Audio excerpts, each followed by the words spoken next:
Well, the moment you think about coffee, your mind takes you right through the doors of a Starbucks, scented with that peculiar Starbucks coffee beans aroma.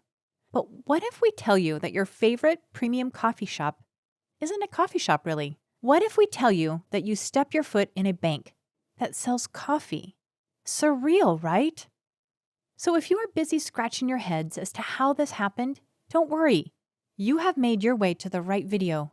In this video, we shall together understand how Starbucks functions as a bank. Welcome to Wealthy Mindset, where we explore unique and breathtaking angles from the world of money, economics, personal finance, and investing.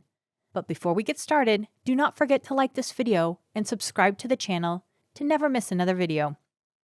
The story of Starbucks starts way back in 1971 when the trio of Jerry Baldwin, Zev Siegel, and Gordon Boker started this company as one that sold coffee beans. Enter Howard Schultz into the painting and boom! Starbucks becomes an international sensation, a brand of the masses. His tenure at the top of Starbucks saw immense growth with over 3,000 stores worldwide by the year 2000 itself. The succeeding years saw geometrical progression as they opened almost 1,500 new stores per year. Starbucks eventually became so famous that real estate experts coined a term called the Frappuccino effect, which said that real estate prices soared up in the vicinity of Starbucks. It entered an entirely revolutionary phase with its first appointment of a chief technology officer and the launch of the Starbucks loyalty card. With over 30% of all of its transactions happening through these loyalty cards, it is not long before we stop seeing cash being splashed at its counters. These loyalty accounts allow customers to be part of a loyalty rewards program where they can accumulate reward points and get a free drink, meal, or a discount.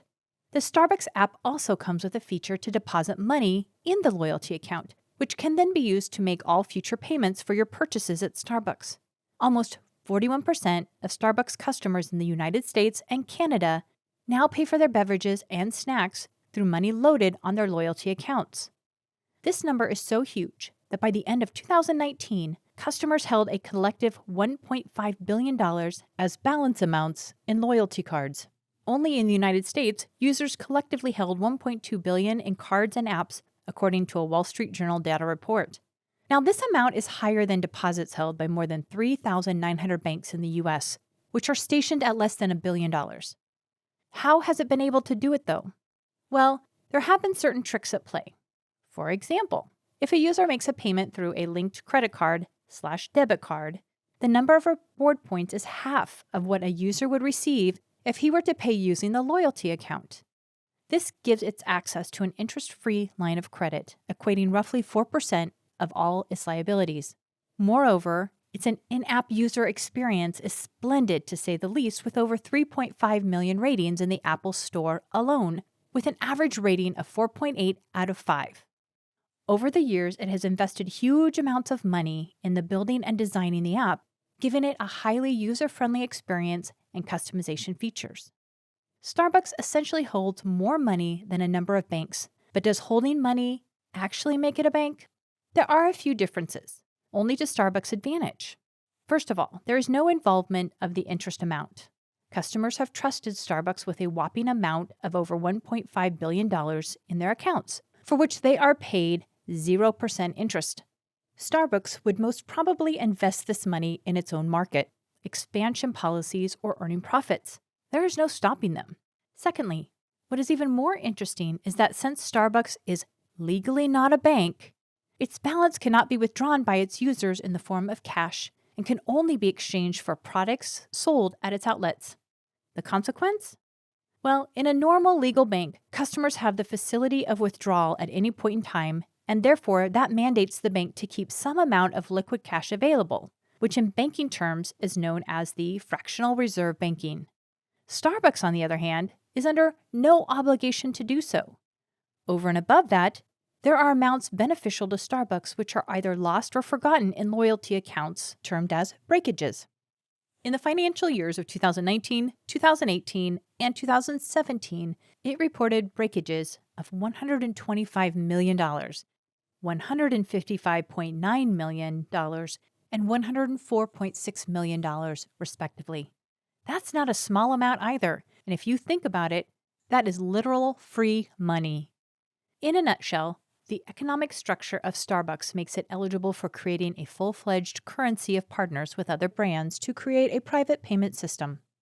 The gift card used by Starbucks users has practically taken the form of a universal economic intermediary, as customers can be reasonably sure with regards to its exchange at outlets. With its users, deposits exceeding numbers of more than 85% of U.S. banks, it has cemented its place as an unregulated bank with no obligations or restrictions, but only advantages. So much so that it has continued to grow even in periods of recession, as the revenue wasn't really directly dependent on market purchases. Well, these facts are enough to give goosebumps and nightmares to conventional banks. Goosebumps because major international banks are really concerned about the Starbucks' growing economic footprint, to the extent that the CEO of South Korea's third largest financial entity had to state on record that Starbucks is an unregulated free bank behind the guise of a coffee shop. Indeed, it will revolutionize the way banking works if Starbucks plans to expand on its asset management. Well, who wouldn't want to open bank accounts at a coffee shop? We would. So were you astonished to know this amazingly unique facet of your favorite coffee shop?